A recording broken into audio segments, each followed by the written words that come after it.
Salam, hər vaxtınız xeyirli olsun əziz müəllimələr. Mən bu gün sizə kitabım haqqında qısa təqdimat edəcəm. Deməli, kitabımızda yer alan mövzularımız həm tərbiyəçi müəllimlərin işə qəbulu üzrə, həm də ki, sertifikasiyaya hazırlaşan müəllimlər üçün çıxmış yeni çərçivə mövzularının hər biri bu kitabda yer alır. Yəni ən son yeni mövzuların hər biri kitabımızda yer almaqdadır.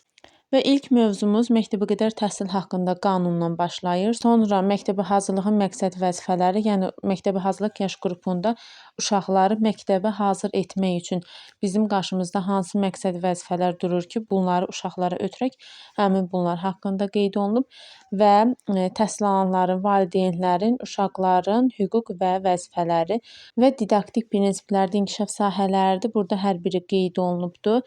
Əlavə mövzularımız burada gün rejiminin daxilində gigiyena qaydalarını qeyd etmişəm, hansı ki, bu yeni çərçivəmizdə yer alan mövzularımızdan biridir. Daha sonra deməli burdan təlim prosesində öyrədici, inkişaf etdirici, dəstəkləyici mühitlərin tələbləridir. Güşələr haqqında ətraflı geniş şəkillərlə hər biri qeyd olunubdur və burada da qarşısında gördüyümüz kimi qeyd etmişəm ki, təlim strategiyaları hissəsinə aid edilir bu mövzumuz. Daha sonra planlaşdırma mövzusudur. Təlim strategiyalarında yer alır, iş üsulu, iş formalarıdır, təlim strategiyalarında yer alır. Təlimin təşkilinə dair pedaqoji tələblərdir. Bu da təlim strategiyalarında yer alır. Bunlar 54 səhifəlik kurikulum PDF-ində qeyd olunubdur.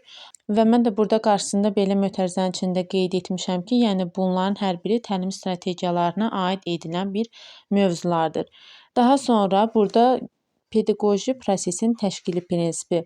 Bu da yeni mövzularımızdan biridir. Bu kurikulum müəllimləri üçündür və bizdə qəbulda həmin bu mövzuya aid suallar düşdüyü üçün həmin mövzunu da kitabımıza daxil etmişəm. Daha sonra burada yer alır müəllimin ünsiyyət əməkdaşlıq bacarıqları, peşə bacarıqlarıdır, etik davranış prinsipləridir. Ən yeni olan versiyasıdır. Yəni ART-nin paylaşdığı yeni versiyasıdır. Keçən ilin may ayında yeni təsdiq edilmiş prinsiplərin hər biri burada öz əksini tapır. Daha sonra burada yeniliklərimizdən var əks əlaqədir, rəy vermələrdir. Daha sonra məşğələlərdir, təşkili metodikalardır. Hər bir məşğələmiz burada yer alır. Sensor bacarıqlardır, fiziki mədəniyyət, ətraf aləm, nitq inkişafı, bədii təfəkkür, məntiqi riyazi, təsviri fəaliyyət, savad təlimi hər biri ART-nin rəsmi məlumatlarına əsaslanaraq burada qeyd olunmuşdur.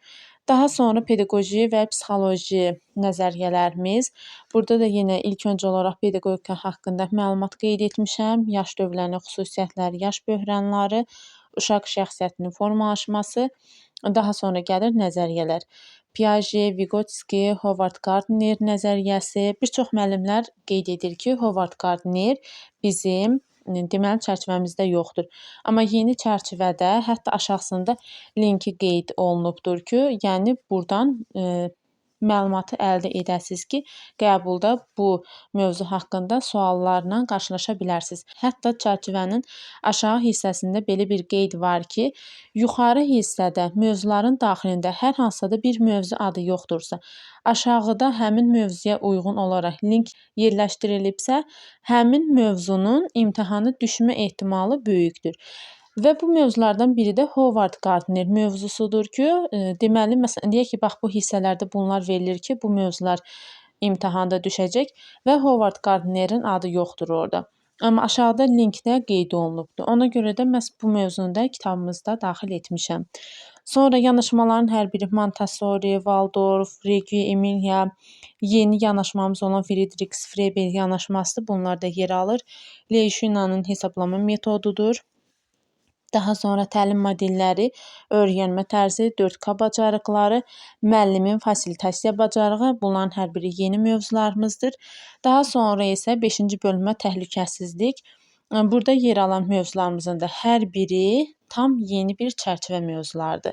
Məktəbəqədər yaşlı uşaqlara həkimə qədər ilk yardımın göstərilməsi. Xarici və daxili öyrədici mühitdə təhlükəsizliyin təmin edilməsi, bütün uşaqlarda yaradıcılığın dəstəklənməsi, həvəsləndirilməsi, müxtəlif mədəniyyətli uşaqlarla iş və gender bərabərliyi, müəllimin stressə davamlılığı, uşaqlarda düzgün qaməti necə formalaşdırmalı vərdiş, məktəbəqədər yaşlı uşaqların intellektual inkişafı və səhər fəaliyyətinin təşkil edilməsi.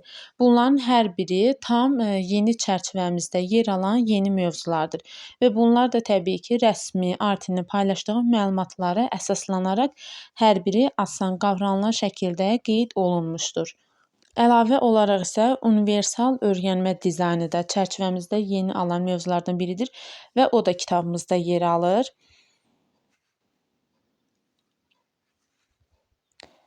Baxın, burada qeyd etmişəm. Universal öyrənmə dizaynının inkişaf etdirici təlim mühitinə adaptasiyası.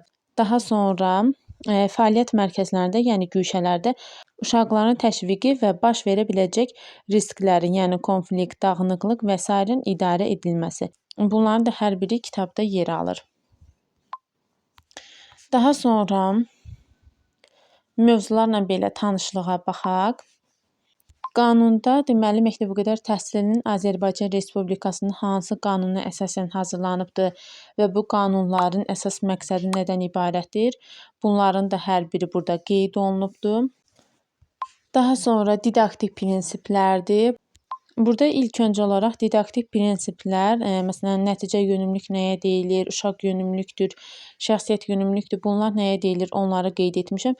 Daha sonra isə əsas açar sözlərini burada qeyd etmişəm. Hər birini gördüyümüz kimi, hər biri burada öz əksini tapır.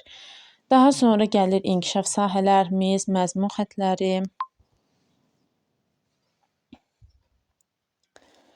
və məzmun standartları da hər biri rəsmi məlumatlara əsaslanaraq burada ətraflı şəkildə qeyd olunubdur və burada bizim alt standartda lazım olan smart texnikamız haqqında da məlumatlarımız qeyd olunubdur və 54 səhifəlikdə yer alan PDF-imizdə olan cədvəlimiz də burada yer almaqdadır.